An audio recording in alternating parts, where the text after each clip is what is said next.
Syria as the Final Scene, Peace or Eternal War with the Kurds by Ahmed Dijle. Ebed Mohammed Heji was a boy from Kobani in northern Syria. He was 12 years old. He lived in the village of Zorava, west of Kobani.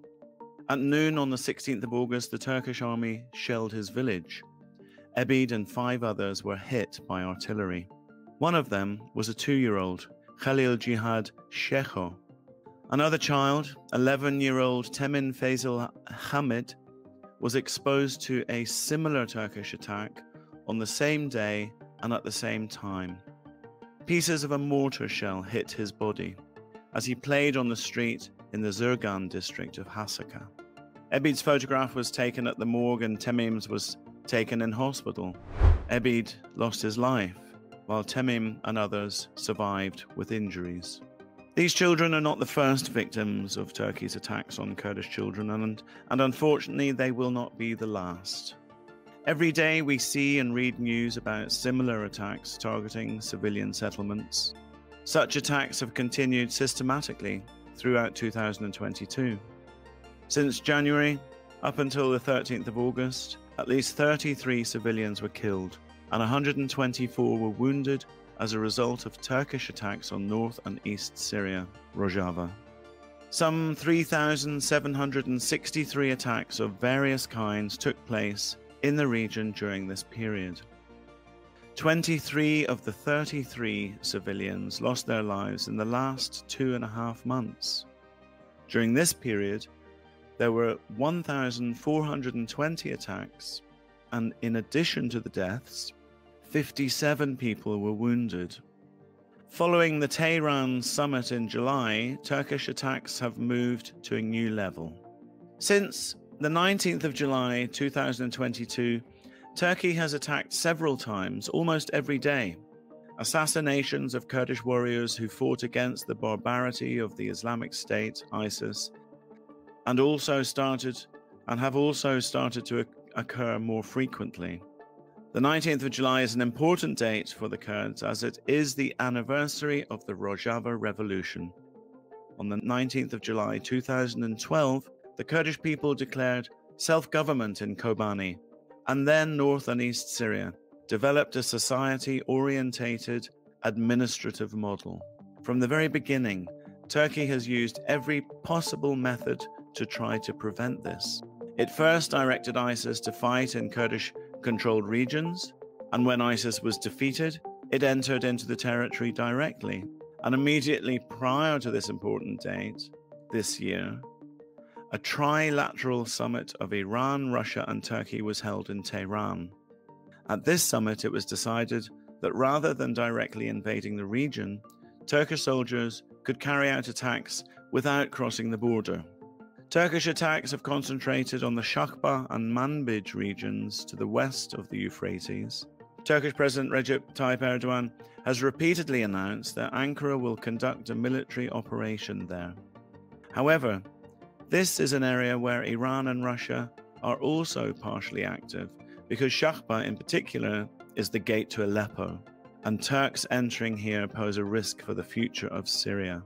Russia and Iran have encouraged Turkey to attack east of the Euphrates, where American troops are deployed.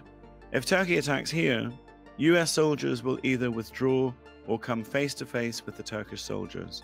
Both of these possibilities could create spectacular outcomes for Tehran, Damascus, and Moscow. Of course, Turkey is also aware of this. However, Turkey cannot conduct cross-border operations in this region due to US objections. Instead, it is attacking targets with heavy weapons and drones deployed at the border. Interestingly, the United States has not expressed any discomfort about these attacks. I guess Washington is not too bothered by them. The United States may think that acquiescing in these attacks will keep Turkey satisfied and prevent a cross-border operation. But this does not satisfy the Turkey situation and is not stopping the attacks. Turkey is trying to set up incursion attacks. These attacks are not sufficient to appease the Turkish government as it wants to create a buffer zone. covering the territories between Afrin and the Iranian border. Although Ankara says its aim is to settle Syrians in this buffer zone, its real intent is to form a Kurdish-free region in this part of northern Syria, thus putting pressure on all regions where Kurds live. The idea is to suppress the Kurds' struggle for their rights and freedoms for another century. This idea is not just a part of Erdogan's propaganda plan for upcoming presidential elections in Turkey. It is evident that his election plan is based on blood and violence. However, even if Erdogan is overthrown, any new government that replaces him will have to continue with the same project, though their tactics or allies may be different. This is a separate and worthwhile topic. The Turkish regime knows its ongoing attacks are not sufficient to realize this project. In Erdogan's words, it wants to connect the pieces, but it has to get approval from two places, Washington and Moscow. The US administration will not approve a move that might help ISIS regain its strength. The US is also reluctant to voice the rights of Kurds in relation to this project. What makes Washington hesitant about Turkey's cross-border operation plan is its concerns about ISIS. Moscow, on the other hand, insists that Ankara and Damascus should settle this matter. Outcomes of the Putin-Erdogan summit. Since Russian President Vladimir Putin and Erdogan met in Sochi on the 5th of August, Russia's plans has become more clear. Erdogan said that Putin had told him to talk with Damascus. He then stated that negotiations between two neighboring countries have been continuing at the level of intelligence services. One after another, Turkish officials announced that it was time to make peace with Damascus.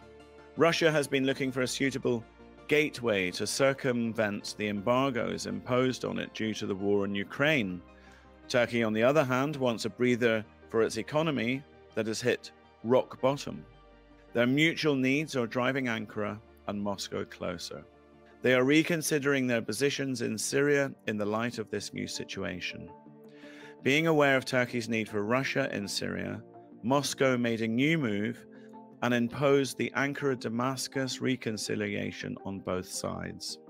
Thus, Russia is planning to engage the governments of the two countries in such a way that they will both be dependent on Russia. Subtitle: Can Ankara make peace with Damascus? A reconciliation between Ankara and Damascus is not that easy. First of all, one should consider what both parties want. Let's examine the Turkish side first. When anti-government protests erupted in Syria in 2011, Turkey started to follow a policy with two main aims, which was the reason why the protests in Syria turned into a civil war. The first aim was to prevent the possibility of Kurds gaining status, and the second is the overthrow of Bashar Assad's government and to replace it by a radical Islamist, Ikhwanist administration. Thus, not only would the Kurds in Syria be restrained, but also the country itself would come under Turkey's control. And the Turkish government rolled up its sleeves to realize these two aims. It brought together armed rebel groups and formed an army. It paved the way for groups like ISIS and turned Kurdish regions into a bloodbath. It even established a Syrian government in Istanbul.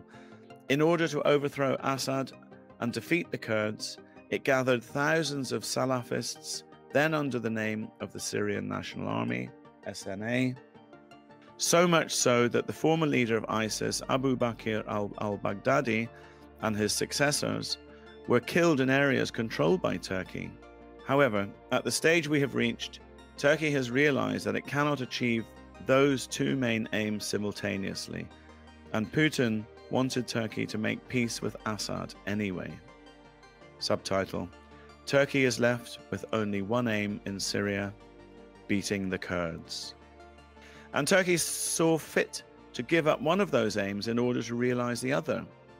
There is nothing Turkey would not compromise so as to harm the Kurds. We are talking about a state that went as far as sending ISIS into Kobani. There is no reason for it to refrain from making peace with Assad as long as the result will be the elimination of the Kurds.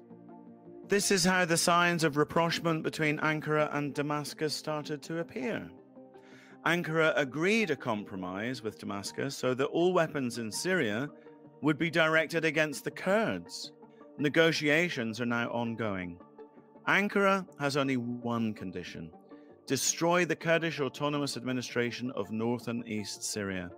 A less important parallel target might be opening up space for groups affiliated to Turkey. However, implementing this Turkish plan is not a piece of cake. Damascus also has its demands. It wants Turkey to dismantle the military and political groups it has formed as an alternative to the Syrian ones. Damascus also wants to see the Kurds weakened and does not accept the current status quo in North and East Syria. It actively supports Turkey's current attacks as it believes it will weaken the Kurds in the region. But Damascus also wants to see liquidation of Turkish-affiliated groups fighting against the Kurds. As a move against the Kurds, Turkey, in turn, proposes to recognize the existing Syrian regime and to ensure reconciliation between Damascus and the opposition groups. Hence, the situation is complicated for both sides. If Ankara liquidates Turkish-affiliated groups in Syria, then it has to be prepared for three possible outcomes. Firstly, as a result, Turkey will be left with no weapons in Syria. Secondly, some rebel groups would not accept this and would fight against groups that do. And finally, Turkey would be forced to withdraw from the occupied Kurdish areas. For Ankara, agreeing to give up the Turkish-affiliated groups will mean hitting rock bottom in Syria. Subtitle: Strategic Opportunities and Traps for the Damascus government. On the other hand, for the Syrian government, reconciliation with Turkey, if Turkey does not accept Damascus's conditions, will mean it has shot itself in the foot, because Turkey will revert to plans to overthrow Assad at the first opportunity. Under the current circumstances, Damascus is at a historical turning point. By reconciling with North and East Syria and accepting the rights of Kurds, as well as other ethnic and religious groups, it could not only ensure its legitimacy, but also strengthen its hands to remove Turkey and its affiliates from Syria. But Damascus's current mentality does not send optimistic signals for embracing such a move. The second possibility is a compromise between Damascus and Ankara. This, however, will mean going back to square one in the Syrian conflict, which will turn all parts of the country into a sea of blood. In this case, not only the Kurds, but everyone will suffer, and the Assad government will cease to exist. Given this outlook, it is evident that, unfortunately, Turkish attacks like those described at the beginning of this article will continue. Turkey gets emboldened as the world remains silent in the face of these attacks. Kurdish women and men who once fought against ISIS village by village, city by city, street by street, house by house, in order to protect humanity, are being now subjected to Turkish aggression. Shady relations between states are causing Kurdish blood to be shed. But the Kurds are not stepping back. They are building institutions